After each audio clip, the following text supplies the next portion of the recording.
Think and Grow Rich by Napoleon Hill. Chapter 3. Faith, Visualization of, and Belief in Attainment of Desire.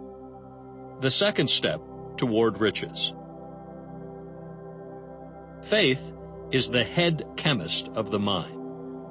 When faith is blended with the vibration of thought, the subconscious mind instantly picks up the vibration, translates it into its spiritual equivalent, and transmits it to infinite intelligence, as in the case of prayer. The emotions of faith, love, and sex are the most powerful of all the major positive emotions. When the three are blended, they have the effect of coloring the vibration of thought in such a way that it instantly reaches the subconscious mind, where it is changed into its spiritual equivalent, the only form that induces a response from infinite intelligence. Love and faith are psychic, related to the spiritual side of man. Sex is purely biological and related only to the physical. The mixing or blending of these three emotions has the effect of opening a direct line of communication between the finite thinking mind of man and infinite intelligence. How to develop faith. There comes now a statement which will give a better understanding of the importance the principle of autosuggestion assumes in the transmutation of desire into its physical or monetary equivalent. Namely, faith is a state of mind which may be induced or created by affirmation or repeated instructions to the subconscious mind through the principle of autosuggestion. As an illustration, consider the purpose for which you are presumably listening to this book. The object is, naturally, to acquire the ability to transmute the intangible thought impulse of desire into its physical counterpart, money.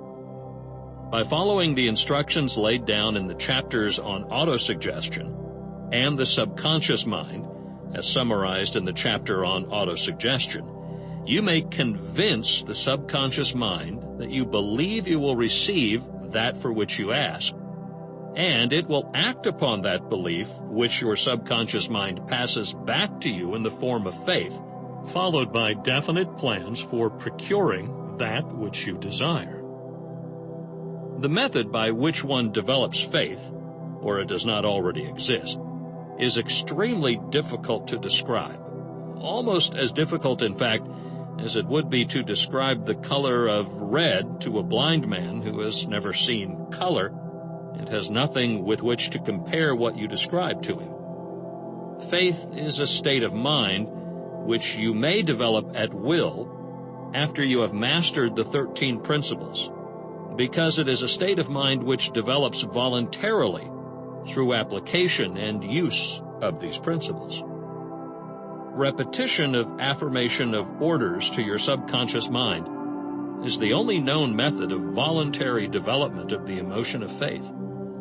Perhaps the meaning may be made clearer through the following explanation as to the way men sometimes become criminals, stated in the words of a famous criminologist. When men first come into contact with crime, they abhor it. If they remain in contact with crime for a time, they become accustomed to it and endure it. If they remain in contact with it long enough, they finally embrace it and become influenced by it. This is the equivalent of saying that any impulse of thought which is repeatedly passed to the subconscious mind is, finally, accepted and acted upon by the subconscious mind, which proceeds to translate that impulse into its physical equivalent by the most practical procedure available. In connection with this, consider again the statement, all thoughts which have been emotionalized, or given feeling, and mixed with faith, begin immediately to translate themselves into their physical equivalent or counterpart.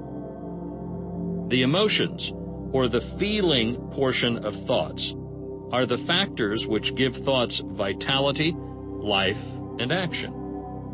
The emotions of faith, love, and sex, when mixed with any thought impulse, give it greater action than any of these emotions can do singly. Not only thought impulses which have been mixed with faith, but those which have been mixed with any of the positive emotions, or any of the negative emotions, may reach and influence the subconscious mind. From this statement, you will understand that the subconscious mind will translate into its physical equivalent a thought impulse of a negative or destructive nature just as readily as it will act upon thought impulses of a positive or constructive nature.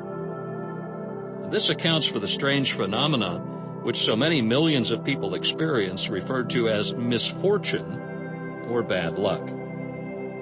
There are millions of people who believe themselves doomed to poverty and failure because of some strange force over which they believe they have no control.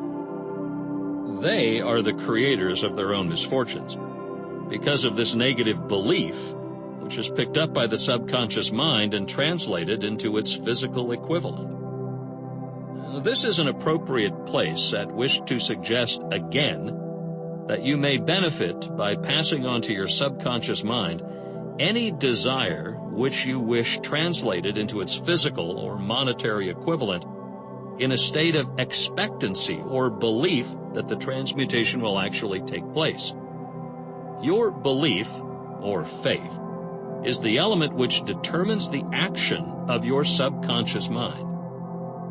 There is nothing to hinder you from deceiving your subconscious mind when giving it instructions through autosuggestion, as I deceived my son's subconscious mind. To make this deceit more realistic, conduct yourself just as you would if you were already in possession of the material thing which you are demanding when you call upon your subconscious mind. The subconscious mind will transmute into its physical equivalent by the most direct and practical media available any order which is given to it in a state of belief or faith that the order will be carried out. Surely, enough has been stated to give a starting point from which one may, through experiment and practice, acquire the ability to mix faith with any order given to the subconscious mind. Perfection will come through practice. It cannot come by merely listening to instructions. If it be true that one may become a criminal by association with crime, and this is a known fact, it is equally true that one may develop faith by voluntarily suggesting to the subconscious mind that one has faith. The mind comes, finally, to take on the nature of the influences which dominate it. Understand this truth, and you will know why it is essential for you to encourage the positive emotions as dominating forces of your mind, and discourage and eliminate negative emotions. A mind dominated by positive emotions becomes a favorable abode for the state of mind known as faith. A mind so dominated may, at will, give the subconscious mind instructions which it will accept and act upon immediately. Faith is a state of mind which may be induced by autosuggestion. All down the ages, the religionists have admonished struggling humanity to have faith in this, that, and the other dogma or creed, but they have failed to tell people how to have faith. They have not stated that faith is a state of mind and that it may be induced by self-suggestion. In language which any normal human being can understand, we will describe all that is known about the principle through which faith may be developed where it does not already exist. Have faith in yourself, faith in the infinite.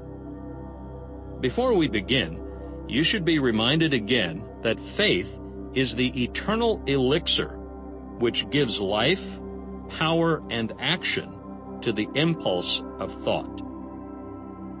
The foregoing sentence is worth listening to a second time. Let me repeat it slowly. Faith is the eternal elixir which gives life, power, and action to the impulse of thought. Faith is the starting point of all accumulation of riches. Faith is the basis of all miracles, and all mysteries which cannot be analyzed by the rules of science. Faith is the only known antidote for failure. Faith is the element, the chemical which, when mixed with prayer, gives one direct communication with infinite intelligence. Faith is the element which transforms the ordinary vibration of thought, created by the finite mind of man, into the spiritual equivalent. Faith is the only agency through which the cosmic force of infinite intelligence can be harnessed and used by man. Every one of the foregoing statements is capable of proof. The proof is simple and easily demonstrated. It is wrapped up in the principle of autosuggestion. Let us center our attention, therefore, upon the subject of self-suggestion and find out what it is and what it is capable of achieving. It is a well-known fact that one comes, finally, to believe whatever one repeats to oneself, whether the statement be true or false. If a man repeats a lie over and over, he will eventually accept the lie as truth. Moreover, he will believe it to be the truth. Every man is what he is because of the dominating thoughts which he permits to occupy his mind. Thoughts which a man deliberately places in his own mind and encourages with sympathy, and with which he mixes any one or more of the emotions, constitute the motivating forces which direct and control his every movement, act, and deed. Comes now a very significant statement of truth. Thoughts which are mixed with any of the feelings of emotions constitute a magnetic force which attracts from the vibrations of the ether other similar or related thoughts. A thought, thus magnetized with emotion, may be compared to a seed which, when planted in fertile soil, germinates, grows, and multiplies itself over and over again, until that which was originally one small seed becomes countless millions of seeds of the same brand. The ether is a great cosmic mass of eternal forces of vibration. It is made up of both destructive vibrations and constructive vibrations. It carries, at all times, vibrations of fear, poverty, disease, failure, misery, and vibrations of prosperity, health, success, and happiness. Just as surely as it carries the sound of hundreds of orchestrations of music and hundreds of human voices, all of which maintain their own individuality and means of identification through the medium of radio. From the great storehouse of the ether, the human mind is constantly attracting vibrations which harmonize with that which dominates the human mind. Any thought, idea, plan, or purpose which one holds in one's mind attracts, from the vibrations of the ether, a host of its relatives, adds these relatives to its own force, and grows until it becomes the dominating, motivating master of the individual in whose mind it has been housed. Now, let us go back to the starting point and become informed as to how the original seed of an idea, plan, or purpose may be planted in the mind. The information is easily conveyed. Any idea, plan, or purpose may be placed in the mind through repetition of thought. This is why you are asked to write out a statement of your major purpose or definite chief aim, commit it to memory, and repeat it in audible words day after day until these vibrations of sound have reached your subconscious mind. We are what we are because of the vibrations of thought which we pick up and register through the stimuli of our daily environment. Resolve to throw off the influences of any unfortunate environment and to build your own life to order. Taking inventory of mental assets and liabilities, you will discover that your greatest weakness is lack of self-confidence. This handicap can be surmounted and timidity translated into courage through the aid of the principle of autosuggestion. The application of this principle may be made through a simple arrangement of positive thought impulses stated in writing, memorized, and repeated until they become a part of the working equipment of the subconscious faculty of your mind. Self-confidence formula. First, I know that I have the ability to achieve the object of my definite purpose in life. Therefore, I demand of myself persistent, continuous action toward its attainment, and I here and now promise to render such action. Second, I realize the dominating thoughts of my mind will eventually reproduce themselves in outward physical action and gradually transform themselves into physical reality. Therefore, I will concentrate my thoughts for 30 minutes daily upon the task of thinking of the person I intend to become, thereby creating in my mind a clear mental picture of that person. Third, I know through the principle of autosuggestion, any desire that I persistently hold in my mind will eventually seek expression through some practical means of attaining the object back of it. Therefore, I will devote 10 minutes daily to demanding of myself the development of self-confidence. Fourth, I have clearly written down a description of my definite chief aim in life, and I will never stop trying until I have developed such sufficient self-confidence for its attainment. And fifth, I fully realize that no wealth or position can long endure unless built upon truth and justice. Therefore, I will engage in no transaction which does not benefit all whom it affects. I will succeed by attracting to myself the forces I wish to use and the cooperation of other people. I will induce others to serve me because of my willingness to serve others. I will eliminate hatred, envy, jealousy, selfishness, and cynicism by developing love for all humanity, because I know that a negative attitude toward others can never bring me success. I will cause others to believe in me because I will believe in them and in myself. I will sign my name to this formula, commit it to memory, and repeat it aloud once a day with full faith that it will gradually influence my thoughts and actions so that I will become a self-reliant and successful person. Back of this formula is a law of nature which no man has yet been able to explain. It has baffled the scientists of all ages. The psychologists have named this law autosuggestion and let it go at that. The name by which one calls this law is of little importance. The important fact about it is it works for the glory and success of mankind if it is used constructively. On the other hand, if used destructively, it will destroy just as readily. In this statement can be found a very significant truth, namely, that those who go down in defeat and end their lives in poverty, misery, and distress do so because of negative application of the principle of autosuggestion. The cause may be found in the fact that all impulses of thought have a tendency to clothe themselves in their physical equivalent. The subconscious mind, the chemical laboratory in which all thought impulses are combined and made ready for translation into physical reality, makes no distinction between constructive and destructive thought impulses. It works with the material we feed it through our thought impulses. The subconscious mind will translate into reality a thought driven by fear just as readily as it will translate into reality a thought driven by courage or faith. The pages of medical history are rich with illustrations of cases of suggestive suicide. A man may commit suicide through negative suggestion just as effectively as by any other means.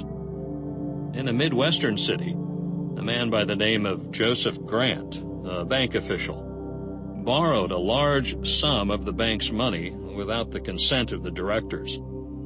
He lost the money through gambling. One afternoon, the bank examiner came and began to check the accounts.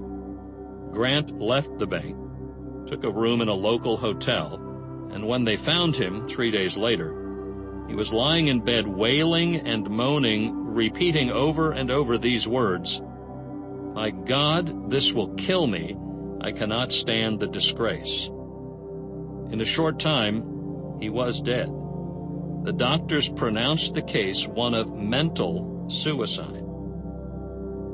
Just as electricity will turn the wheels of industry and render useful service if used constructively, or snuff out life if wrongly used, so will the law of autosuggestion lead you to peace and prosperity, or down into the valley of misery, failure, and death, according to your degree of understanding and application of it.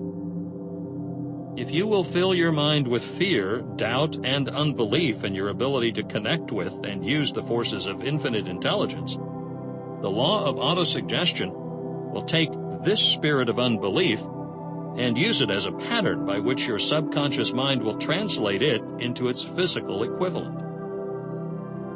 This statement is as true as the statement that 2 and 2 are 4. Like the wind which carries one ship east and another west, the law of autosuggestion will lift you up or pull you down according to the way you set your sails of thought. The law of autosuggestion, through which any person may rise to altitudes of achievement which stagger the imagination, is well described in the following verse.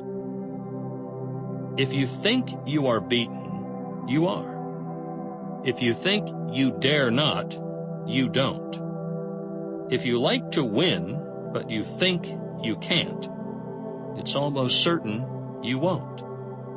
If you think you'll lose, you're lost. For out of the world we find success begins with the fellow's will.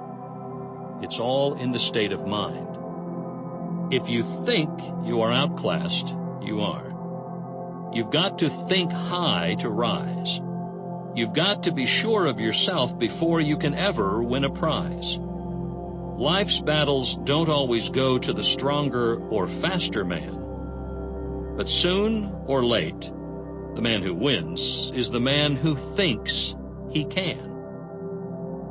Observe the words which were emphasized, and you will catch the deep meaning which the poet had in mind. Somewhere in your makeup, perhaps in the cells of your brain, there lies sleeping the seed of achievement, which if aroused and put into action, would carry you to heights such as you may never have hoped to attain. Just as a master musician may cause the most beautiful strains of music to pour forth from the strings of a violin, so may you arouse the genius which lies asleep in your brain and cause it to drive you upward to whatever goal you may wish to achieve. Abraham Lincoln was a failure at everything he tried until he was well past the age of 40. He was a Mr. Nobody from nowhere until a great experience came into his life, aroused the sleeping genius within his heart and brain, and gave the world one of its really great men. That experience was mixed with the emotions of sorrow and love. It came to him through Anne Rutledge, the only woman whom he ever truly loved.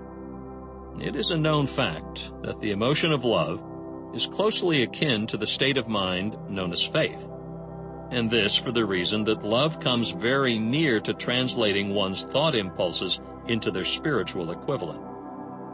During his work of research, the author discovered, from the analysis of the life, work, and achievements of hundreds of men of outstanding accomplishment, that there was the influence of a woman's love back of nearly every one of them. The emotion of love, in the human heart and brain, creates a favorable field of magnetic attraction, which causes an influx of the higher and finer vibrations which are afloat in the ether. If you wish evidence of the power of faith, study the achievements of men and women who have employed it. At the head of the list comes the Nazarene. Christianity is the greatest single force which influences the minds of men. The basis of Christianity is faith. No matter how many people may have perverted or misinterpreted the meaning of this great force, and no matter how many dogmas and creeds have been created in its name which do not reflect its tenets, the sum and substance of the teachings and achievements of Christ which may have been interpreted as miracles, were nothing more nor less than faith. If there are any such phenomena as miracles, they are produced only through the state of mind known as faith. Some teachers of religion, and many who call themselves Christians, neither understand nor practice faith. Let us consider the power of faith as it is now being demonstrated by a man who is well known to all of civilization, Mahatma Gandhi of India. In this man, the world has one of the most astounding examples known to civilization of the possibilities of faith. Gandhi wields more potential power than any man living at this time, and this, despite the fact that he has none of the orthodox tools of power, such as money, battleships, soldiers, and materials of warfare. Gandhi has no money. He has no home. He does not own a suit of clothes. But he does have power. How does he come by that power? He created it out of his understanding of the principle of faith, and through his ability to transplant that faith into the minds of 200 million people. Gandhi has accomplished, through the influence of faith, that which the strongest military power on earth could not, and never will accomplish through soldiers and military equipment. He has accomplished the astounding feat of influencing 200 million minds to coalesce and move in unison as a single mind. What other force on earth, except faith, could do as much? There will come a day when employees, as well as employers, will discover the possibilities of faith. That day is dawning. The whole world has had ample opportunity during the recent business depression to witness what the lack of faith will do to business. Surely, civilization has produced a sufficient number of intelligent human beings to make use of this great lesson which the Depression has taught the world. During this Depression, the world had evidence in abundance that widespread fear will paralyze the wheels of industry and business. Out of this experience will arise leaders in business and industry who will profit by the example which Gandhi has set for the world, and they will apply to business the same tactics which he used in building the greatest following known in the history of the world. These leaders will come from the rank and file of the unknown men who now labor in the steel plants, the coal mines, the automobile factories, and in the small towns and cities of America. Business is due for reform. Make no mistake about this. The methods of the past, based upon economic combinations of force and fear, will be supplanted by the better principles of faith and cooperation. Men who labor will receive more than daily wages. They will receive dividends from the business, the same as those who supply the capital for business. But first, they must give more to their employers and stop this bickering and bargaining by force at the expense of the public. They must earn the right to dividends.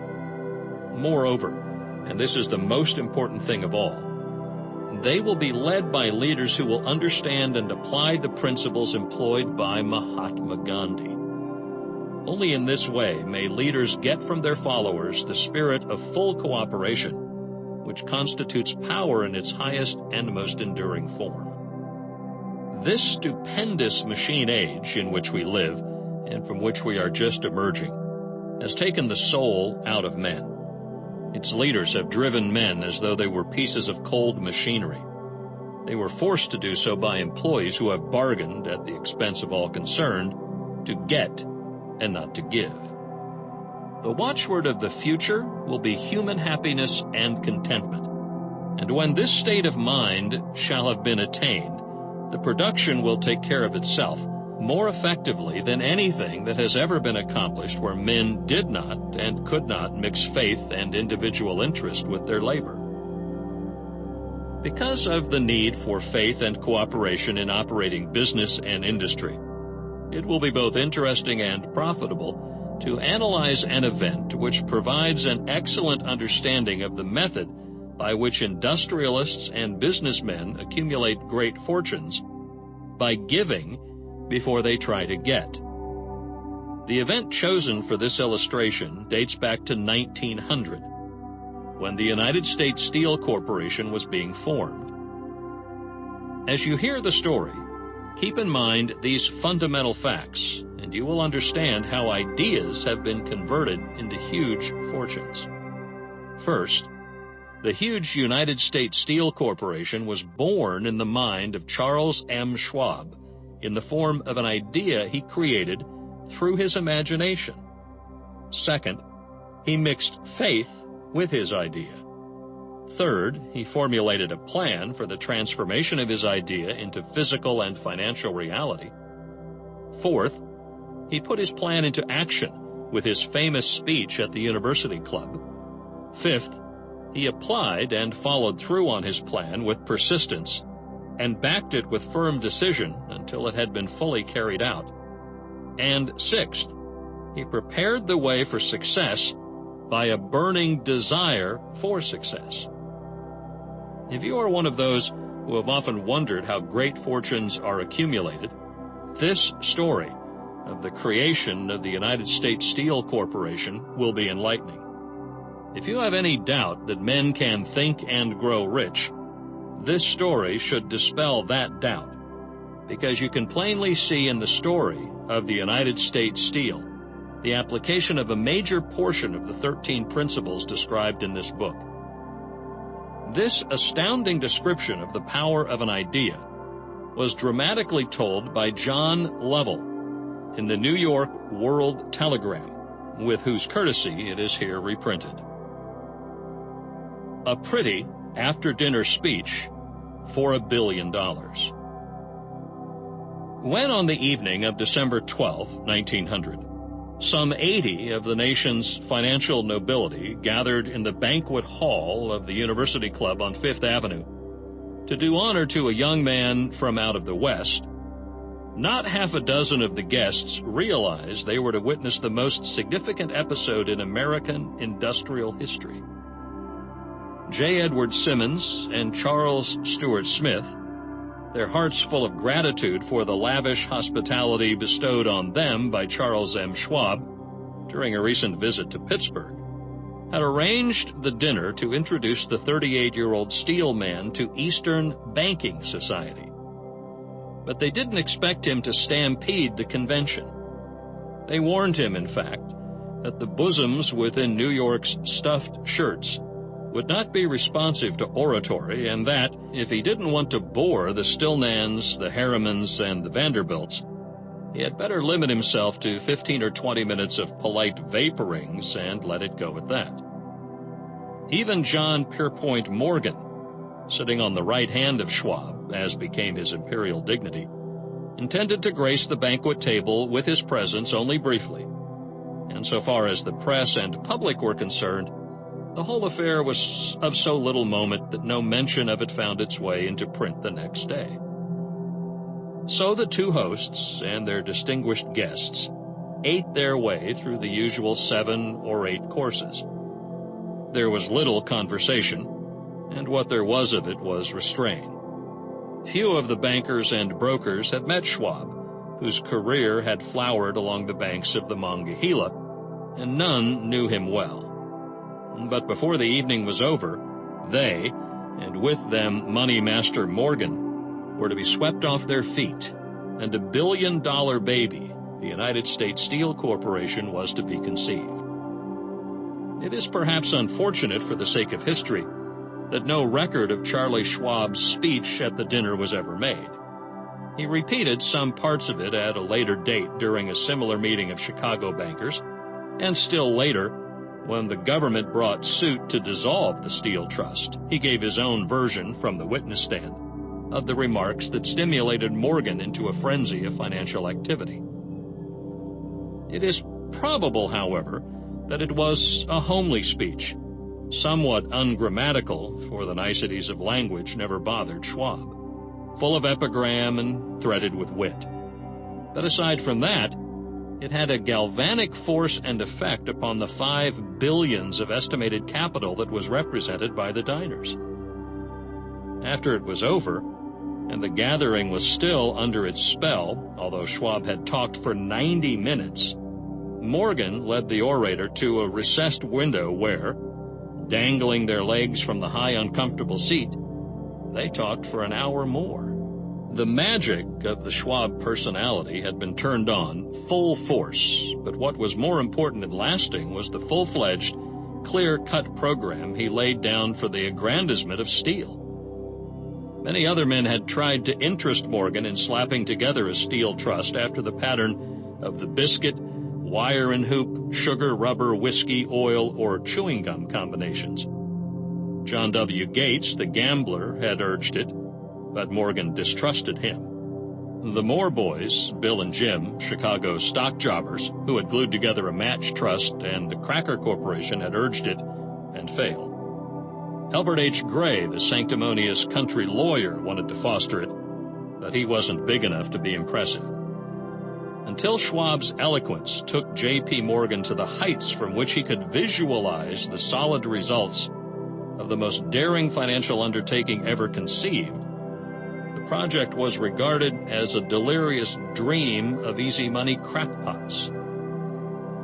The financial magnetism that began a generation ago to attract thousands of small and sometimes inefficiently managed companies into large and competition-crushing combinations had become operative in the steel world through the devices of that jovial business pirate, John W. Gates.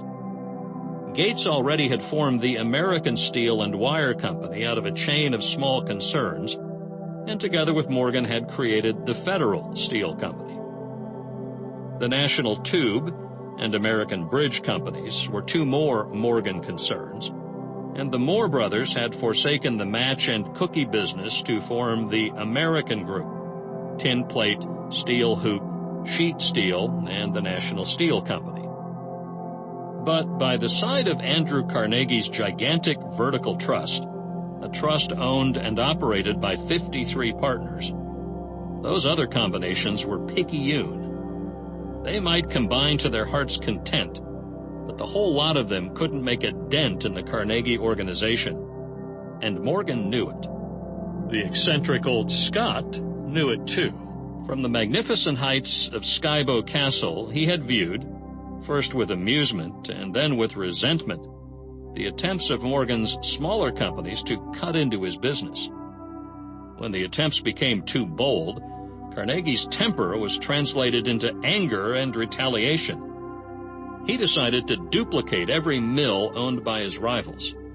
Hitherto, he hadn't been interested in wire, pipe, hoops, or sheet. Instead, he was content to sell such companies the raw steel and let them work it into whatever shape they wanted. Now, with Schwab as his chief and able lieutenant, he planned to drive his enemies to the wall. So it was that in the speech of Charles M. Schwab, Morgan saw the answer to his problem of combination. A trust without Carnegie, giant of them all, would be no trust at all. A plum pudding, as one writer said, without the plums.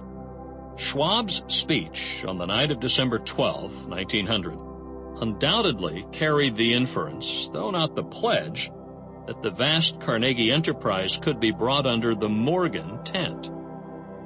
He talked of the world future for steel, of reorganization for efficiency, of specialization, of the scrapping of unsuccessful mills and concentration of effort on the flourishing properties, of economies in the ore traffic, of economies in overhead and administrative departments, of capturing foreign markets. More than that, he told the buccaneers among them wherein lay the errors of their customary piracy. Their purposes, he inferred, had been to create monopolies, raise prices, and pay themselves fat dividends out of privilege. Schwab condemned the system in his heartiest manner. The short-sightedness of such a policy, he told his hearers, lay in the fact that it restricted the market in an era when everything cried for expansion. By cheapening the cost of steel, he argued, an ever-expanding market would be created. More uses for steel would be devised, and a goodly portion of the world trade could be captured. Actually, though he did not know it, Schwab was an apostle of modern mass production. So the dinner at the University Club came to an end. Morgan went home to think about Schwab's rosy predictions. Schwab went back to Pittsburgh to run the steel business for wee Andrew Carnegie, while Gray and the rest went back to their stock tickers to fiddle around in anticipation of the next move. It was not long coming. It took Morgan about a week to digest the feast of reason Schwab had placed before him. When he had assured himself that no financial indigestion was to result, he sent for Schwab and found that young man rather coy. Mr. Carnegie, Schwab indicated, might not like it if he found his trusted company president had been flirting with the Emperor of Wall Street, the street upon which Carnegie was resolved never to tread. Then it was suggested by John W. Gates, the go-between, that if Schwab happened to be in the Bellevue Hotel in Philadelphia, J.P. Morgan might also happen to be there. When Schwab arrived, however, Morgan was inconveniently ill at his New York home, and so, on the elder man's pressing invitation, Schwab went to New York and presented himself at the door of the financier's library. Now, certain economic historians have professed the belief that from the beginning to the end of the drama, the stage was set by Andrew Carnegie, that the dinner to Schwab, the famous speech, the Sunday night conference between Schwab and the Money King, were events arranged by the canny Scot. The truth is exactly the opposite. When Schwab was called in to consummate the deal, he didn't even know whether the little boss, as Andrew was called, would so much as listen to an offer to sell, particularly to a group of men whom Andrew regarded as being endowed with something less than holiness. But Schwab did take into the conference with him, in his own handwriting, 6 sheets of copperplate figures, representing to his mind the physical worth and the potential earning capacity of every steel company he regarded as an essential star in the new metal firmament. 4 men pondered over these figures all night. The chief, of course, was Morgan, steadfast in his belief in the divine right of money. With him was his aristocratic partner, Robert Bacon, a scholar and a gentleman. The third was John W. Gates, whom Morgan scorned as a gambler and used as a tool. The fourth was Schwab, who knew more about the processes of making and selling steel than any whole group of men living. Throughout that conference, the Pittsburghers' figures were never questioned. If he said a company was worth so much, then it was worth that much and no more. He was insistent, too, upon including in the combination only those concerns he nominated. He had conceived a corporation in which there would be no duplication, not even to satisfy the greed of friends who wanted to unload their companies upon the broad Morgan shoulders. Thus, he left out, by design, a number of the larger concerns upon which the walruses and carpenters of Wall Street had cast hungry eyes. When dawn came, Morgan rose and straightened his back. Only one question remained. "Do you think you can persuade Andrew Carnegie to sell?" he asked.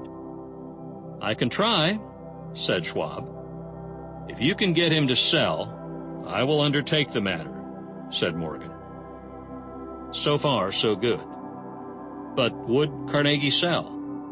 How much would he demand? Schwab thought about $320 million. What would he take payment in? Common or preferred stocks? Bonds? Cash? Nobody could raise $350 million in cash. There was a golf game in January on the frost-cracking heath of the St. Andrews Links at Wetchester, with Andrew bundled up in sweaters against the cold, and Charlie talking volubly as usual to keep his spirits up. But no word of business was mentioned until the pair sat down in the cozy warmth of the Carnegie cottage hard by. Then, with the same persuasiveness that had hypnotized 80 millionaires at the University Club, Schwab poured out the glittering promises of retirement and comfort, of untold millions to satisfy the old man's social caprices. Carnegie capitulated, wrote a figure on a slip of paper, handed it to Schwab, and said, "All right, that's what we'll sell for." The figure was approximately $400 million, and was reached by taking the $320 million mentioned by Schwab as the basic figure and adding to it $80 million to represent the increased capital value over the previous 2 years. Later, on the deck of a transatlantic liner, the Scotsman said ruefully to Morgan, "I wish I had asked you for $100 million more." "If you had asked for it, you'd have gotten it," Morgan told him cheerfully. There was an uproar, of course. A British correspondent cabled that the foreign steel world was appalled by the gigantic combination. President Hadley of Yale declared that unless trusts were regulated, the country might expect an emperor in Washington within the next 25 years.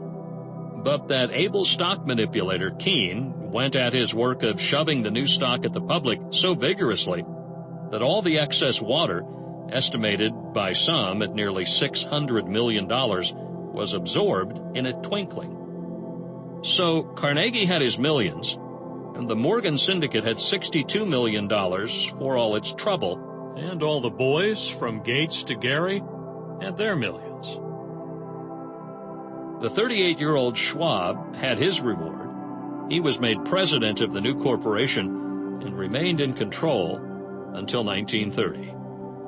The dramatic story of big business, which you have just finished, was included in this book because it is a perfect illustration of the method by which desire can be transmuted into its physical equivalent. I imagine some listeners will question the statement that a mere intangible desire can be converted into its physical equivalent. Doubtless some will say, you cannot convert nothing into something. The answer is in the story of United States Steel.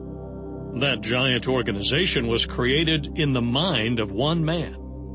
The plan by which the organization was provided with steel mills that gave it financial stability was created in the mind of the same man. His faith, his desire, his imagination, his persistence were the real ingredients that went into United States Steel. The steel mills and mechanical equipment acquired by the corporation after it had been brought into legal existence were incidental.